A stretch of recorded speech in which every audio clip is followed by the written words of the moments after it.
The first thing you need to understand about that Tuesday morning in Helmand Province is that nobody expected the mechanic to save their lives. Staff Sergeant Kiera Ghost Thorne was just another wrench-turner in the eyes of most pilots, another grease-stained uniform blending into the background noise of forward operating base Chapman. But sometimes, in the crucible of war, the most unlikely heroes emerge from the shadows of presumption. The Apache helicopter sat like a wounded predator on the tarmac, its twin rotors drooped in mechanical defeat. Chief Warrant Officer Marcus Reed paced beside the aircraft, sweat beading on his forehead despite the morning chill. His voice crackled through the radio with barely contained frustration. "Control, this is Viper 17. We're still down with a hard jam on the M230. How copy?" The response was immediate and unforgiving. "Viper 17, you have 30 minutes to get airborne. QRF mission is hot. Troops in contact, grid Victor Tango 7795. Multiple casualties inbound."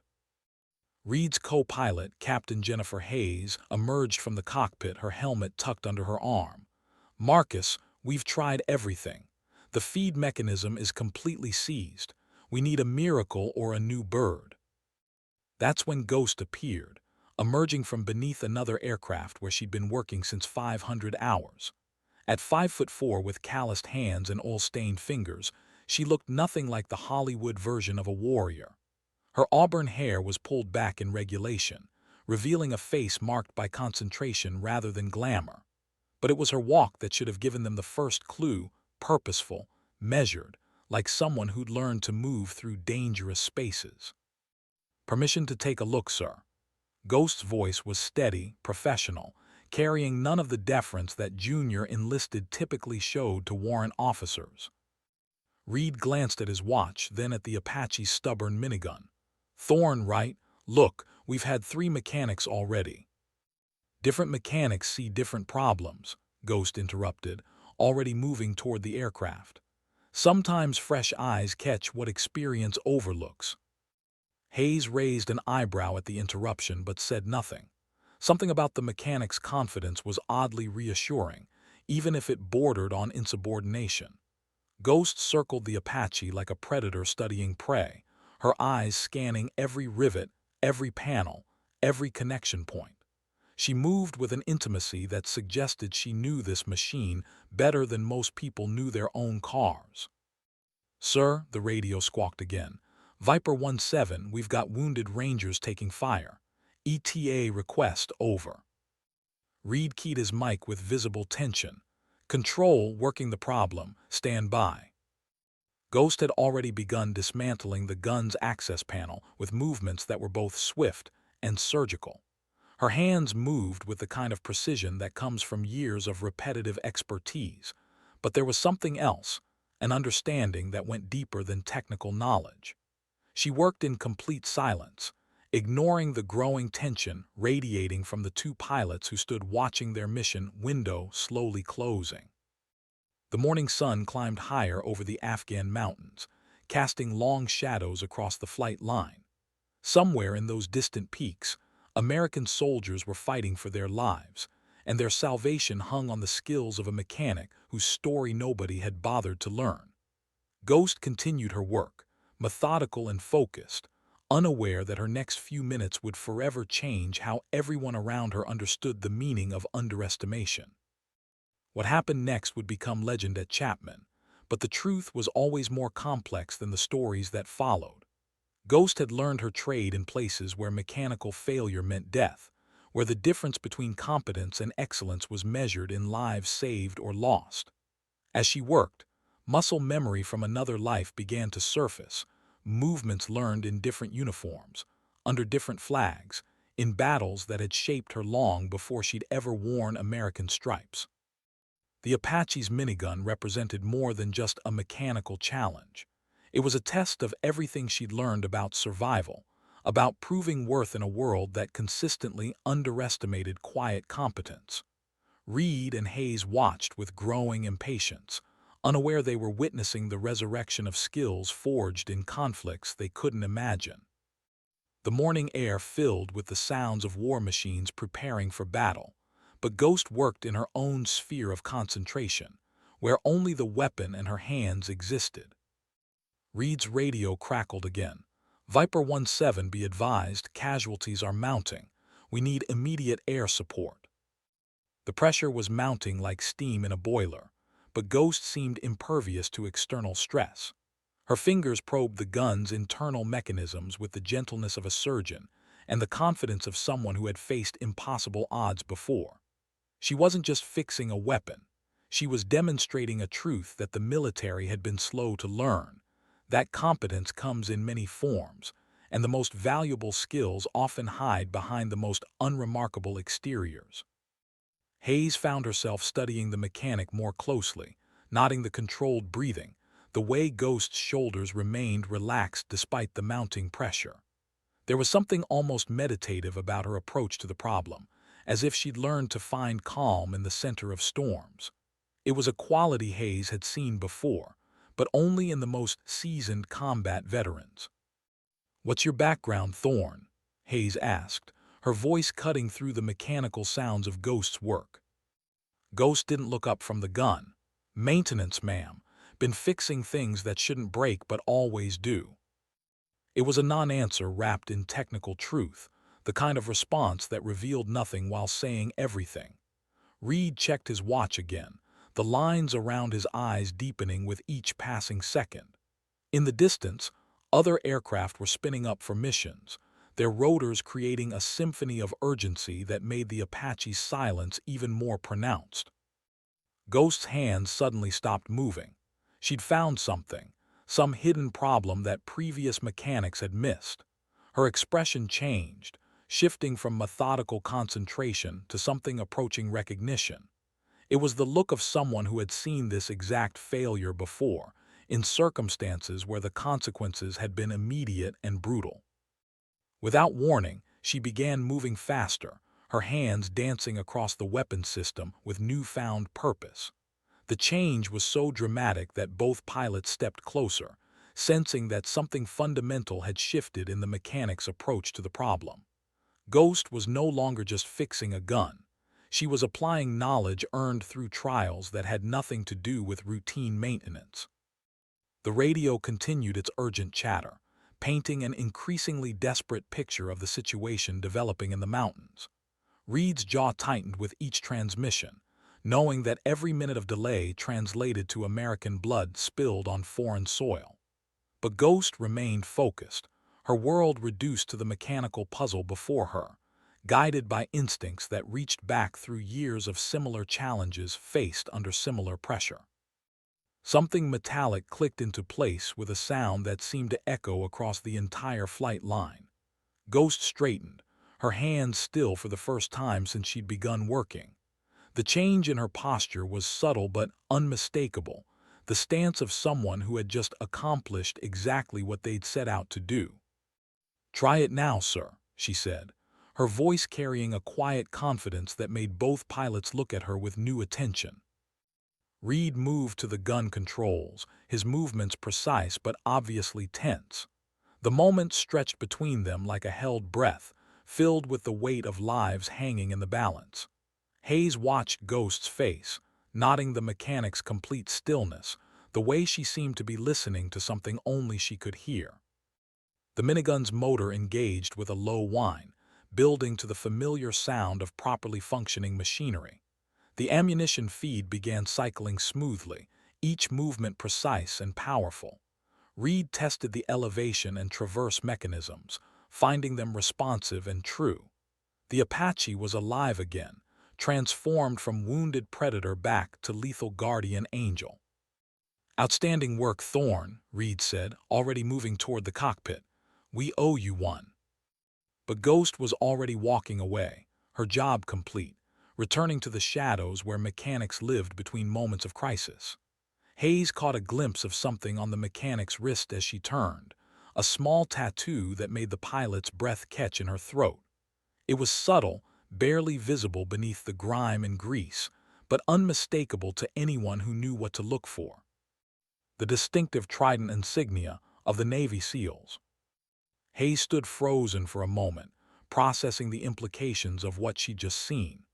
The quiet competence, the unflappable demeanor under pressure, the intimate knowledge of weapon systems. Suddenly everything about Ghost began to make a different kind of sense. This wasn't just a skilled mechanic. This was someone with a history that nobody had bothered to discover. "Hayes, let's go," Reed called from the cockpit, already running through pre-flight procedures. She climbed into the Apache, her mind racing with questions she couldn't ask and implications she wasn't sure she understood. As the rotor blades began their familiar rhythm, Hayes found herself looking back at Ghost, who had already disappeared beneath another aircraft, returning to the anonymity that seemed to be her preference. The Apache lifted off from Chapman with renewed purpose, its repaired systems functioning flawlessly. But for Hayes, the mission had already revealed something more important than any tactical objective.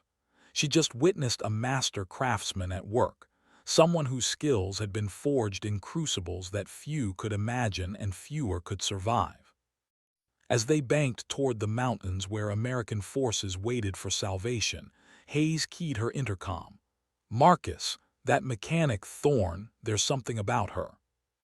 "Yeah," Reed replied, his attention focused on navigation. "She knows her business." But Hayes was thinking about the tattoo, about the implications of a SEAL working as a maintenance mechanic at a forward operating base.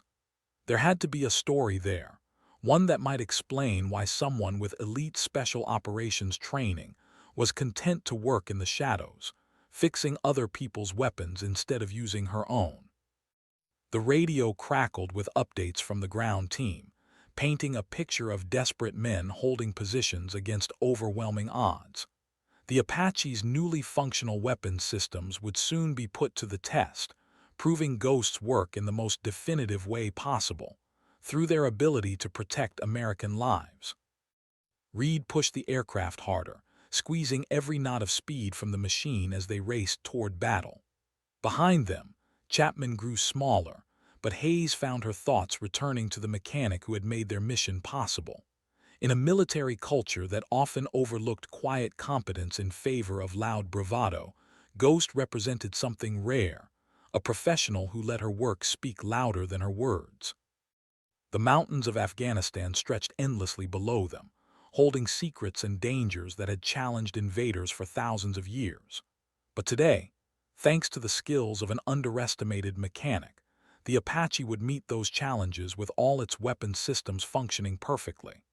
It was a small victory in an endless war, but victories like these were built on the accumulated expertise of professionals who understood that reliability meant everything when lives hung in the balance. As they approached the target area, Hayes made a mental note to learn more about Ghost when they returned to base. There were questions that needed answering, stories that deserved telling, and respect that needed to be properly given. The tattoo had been a revelation, but Hayes suspected it was only the beginning of understanding who Kiara Thorne really was. The radio crackled with the voice of troops in contact, and the Apache began its transformation from transport to weapons platform. Ghost's work was about to be tested in the most unforgiving laboratory of all actual combat against an enemy that showed no mercy to the unprepared or the incompetent. The ground team's coordinates appeared on the Apache's targeting system, and Reed began his approach to the battle zone. Everything depended on the weapon systems functioning exactly as designed, exactly as Ghost had restored them to function.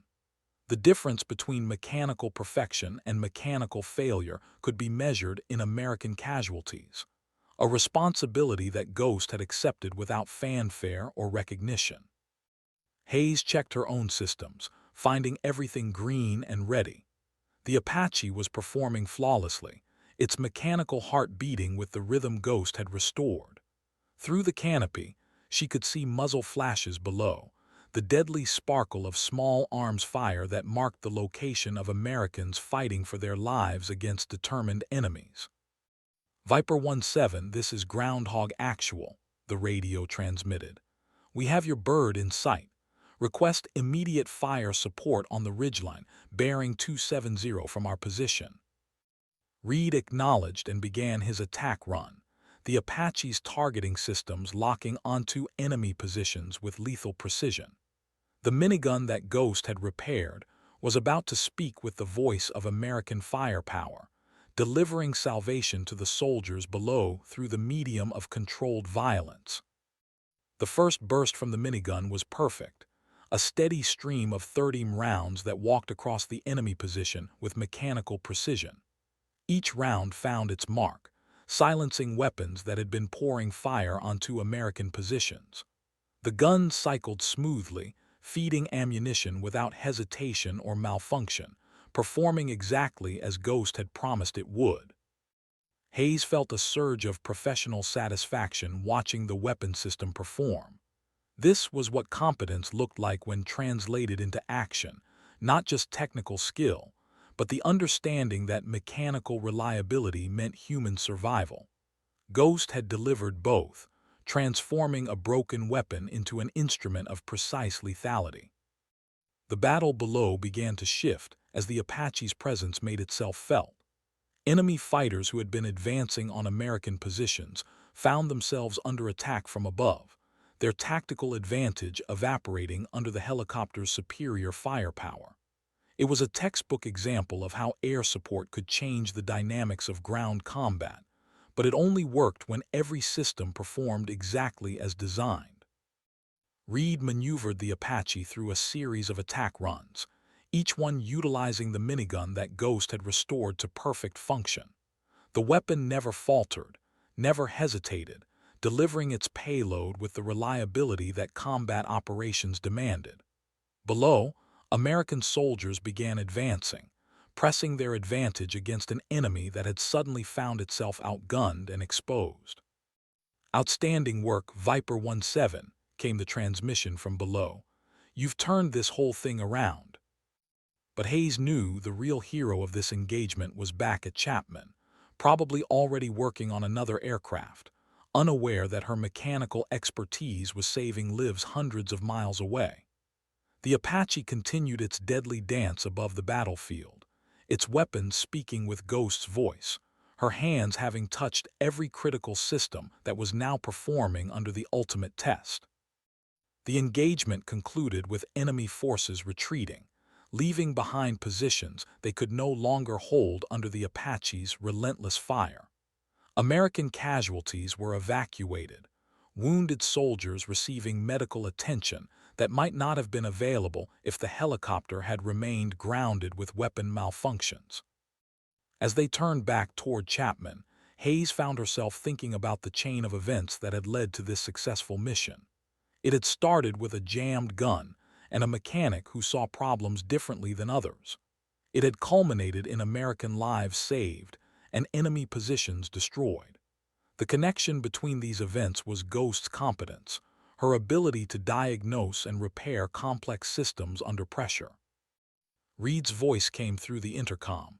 "That gun performed flawlessly. Remind me to buy Thorne a beer when we get back." Hayes smiled, knowing that Ghost would probably deflect any recognition with the same quiet professionalism she'd shown that morning. Some people wore their accomplishments like badges, others let their work speak for itself. Ghost clearly belonged to the second category, content to let results be her only advertisement. The flight back to Chapman gave Hayes time to process what she'd learned about assumptions and expertise. The military was full of people whose capabilities didn't match their visible profiles, individuals whose true skills only emerged under pressure. Ghost was a perfect example, someone whose background suggested competence but whose performance revealed mastery. As Chapman appeared on the horizon, Hayes made a decision. She would learn Ghost's story, not out of curiosity, but out of respect for someone who had demonstrated the kind of professional excellence that made dangerous missions possible. The tattoo had been a clue, but the real evidence was in the flawless performance of systems that Ghost had touched with her skilled hands. The Apache settled onto the tarmac with mechanical precision, its mission complete, and its weapon systems having performed exactly as required. Ghost was already there, moving between aircraft with the purposeful efficiency that marked her approach to everything she did. She glanced up as the Apache touched down, her expression revealing nothing more than professional interest in another successful mission. Reed began shutting down systems, following the careful procedures that would preserve the aircraft for its next combat assignment. Every switch, every gauge, every indicator showed green, testament to the thorough maintenance that kept these complex machines flying in one of the world's most challenging environments. Hayes remained in her seat for a moment longer, watching Ghost through the canopy. The mechanic was already back to work, her attention focused on the next challenge, the next broken system that needed her expertise. There was something almost meditative about her movements, a quality of complete presence that Hayes had rarely seen outside of combat zones. "You coming, Jen?" Reed asked, already climbing down from the cockpit. Hayes nodded and began her own post-flight procedures, but part of her attention remained on Ghost. The successful mission had been a revelation about more than just mechanical competence. It had shown her something about the nature of expertise itself. Real mastery didn't announce itself with fanfare. It simply performed when performance mattered most. As she climbed down from the Apache, Hayes decided that some stories needed to be told, even if their protagonists preferred the shadows. Ghost's background might be mysterious, but her impact was undeniable. The question was whether anyone else had noticed, or if Ghost would continue to work in the anonymity that seemed to suit her so well. The afternoon sun cast long shadows across Chapman's flight line, and Hayes found herself walking toward the maintenance area where Ghost had returned to her work. There were questions that needed asking, not for the sake of curiosity, but for the sake of understanding excellence when she encountered it. What she found there would change everything she thought she knew about the quiet mechanic who had saved their mission, with nothing more than skilled hands and determined competence. Ghost was about to become much more than just another face in the crowd of military professionals. She was about to become legend. The maintenance hangar hummed with activity as Hayes approached, following the sound of tools against metal and the low conversations of professionals discussing technical challenges. Ghost was easy to spot, crouched beside a helicopter's engine compartment, her hands deep in mechanical complexity that would have challenged most certified mechanics. Hayes watched for a moment, noting the way Ghost moved with complete confidence through the machine's internal systems.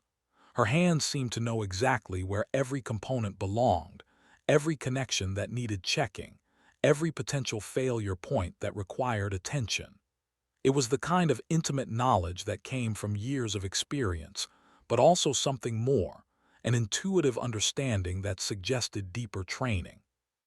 "Sergeant Thorne," Hayes called out, approaching carefully so as not to startle someone who was obviously focused on delicate work. Ghost looked up, her expression neutral but respectful. "Yes, ma'am. Something wrong with the bird?" "No, everything performed perfectly. That's actually what I wanted to talk about." Hayes moved closer, noting how Ghost's posture remained relaxed despite the attention from a commissioned officer. "That was impressive work this morning.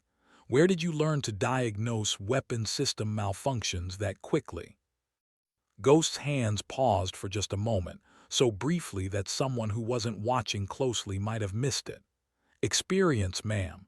You see enough broken things, you start recognizing patterns." It was another non-answer, polite but revealing nothing substantive about Ghost's background. Hayes had expected as much, but she wasn't ready to let the conversation end there. The successful mission had been built on Ghost's expertise, and that expertise deserved recognition even if Ghost herself preferred to avoid it. "That wasn't just experience," Hayes pressed gently. "That was mastery. The way you approached that gun, the confidence in your diagnosis, that specialized training." Ghost returned her attention to the engine compartment, her movements resuming their steady rhythm. "We all have different backgrounds, ma'am. Mine just happens to include working with weapons systems." The understatement was so profound that Hayes almost smiled. working with weapons systems, as if that phrase could encompass whatever training had produced the level of competence she'd witnessed that morning. But she recognized the deflection for what it was. Ghost's way of maintaining the privacy that seemed essential to her approach to military service. Hayes tried a different approach. I saw your tattoo this morning, the trident. This time Ghost's hands did stop moving, completely and definitively. The silence stretched between them, filled with the background noise of the maintenance hangar but empty of words. When Ghost finally looked up, her expression had changed subtly, not defensive, but more carefully guarded. I'm not sure what you think you saw, ma'am. Hayes met her gaze steadily. I think I saw the insignia of someone who went through training that most people can't even imagine. Someone who learned to work under pressure that makes this morning look routine. Ghost stood slowly, wiping her hands on a rag with movements that were carefully controlled. Her posture remained respectful, but there was a new tension in her shoulders, a wariness that hadn't been there before. Hayes recognized the response. It was how people reacted when their carefully maintained privacy was suddenly threatened. With respect, ma'am, I'm a maintenance specialist. That's my job, that's my training, that's what matters here. The words were firm but not hostile, drawing a clear boundary around topics that Ghost considered off-limits.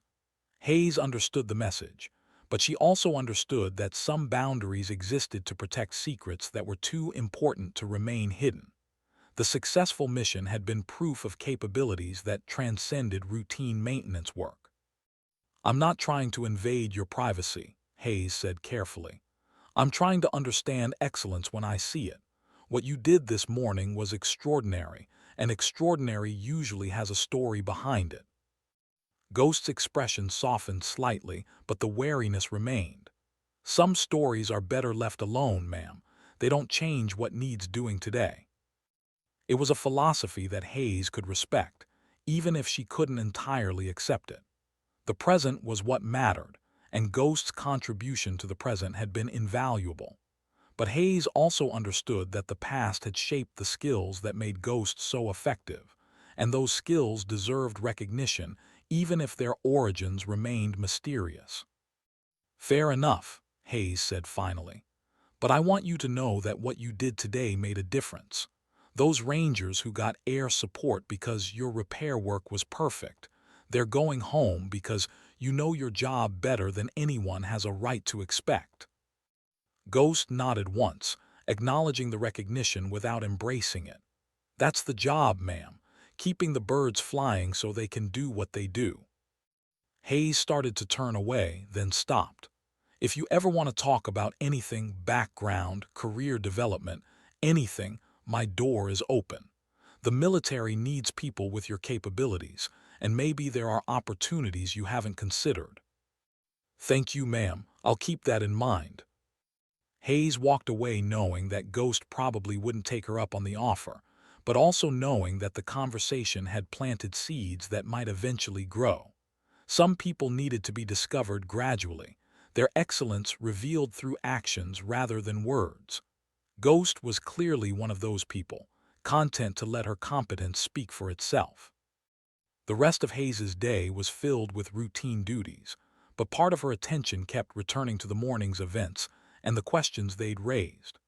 Ghost's story remained largely untold, but the evidence of her capabilities was undeniable. The successful mission had been built on expertise that transcended normal expectations, and Hayes found herself wondering what other hidden talents were scattered throughout Chapman's personnel roster. That evening, as Hayes reviewed mission reports and prepared for the next day's operations, she made a decision that would have consequences neither she nor Ghost could predict. She began writing a commendation report, documenting Ghost's contribution to the successful completion of a critical mission. It was a small act of recognition, but sometimes small acts had large impacts. The report would work its way through channels, creating an official record of excellence that couldn't be ignored or forgotten. Ghost might prefer anonymity, but Hayes understood that some achievements were too important to remain hidden. The military needed to know about people whose capabilities exceeded their visible profiles, and Ghost was clearly one of those people. As night fell over Chapman, the base settled into its routine rhythm of vigilance and preparation. In the maintenance hangar, Ghost continued working under harsh fluorescent lights, her hands bringing broken machines back to life with the same quiet competence she'd shown that morning. She was unaware that her story was about to become more public, unaware that the conversation with Hayes had set in motion events that would eventually force her out of the shadows she seemed to prefer. The Apache that had benefited from Ghost's expertise sat ready for its next mission, every system functioning perfectly thanks to her skilled maintenance. Tomorrow would bring new challenges, new opportunities to demonstrate the reliability that combat operations demanded. Ghost would be ready, as she always was, to ensure that American forces had the mechanical support they needed to survive and succeed in one of the world's most dangerous environments. But tonight, as Hayes completed her paperwork and Ghost continued her methodical work, neither of them fully understood how profoundly the morning's events had changed the trajectory of both their careers. Recognition, once begun, has a momentum of its own, and Ghost's carefully maintained anonymity was about to face its greatest challenge yet. The commendation report was just the beginning.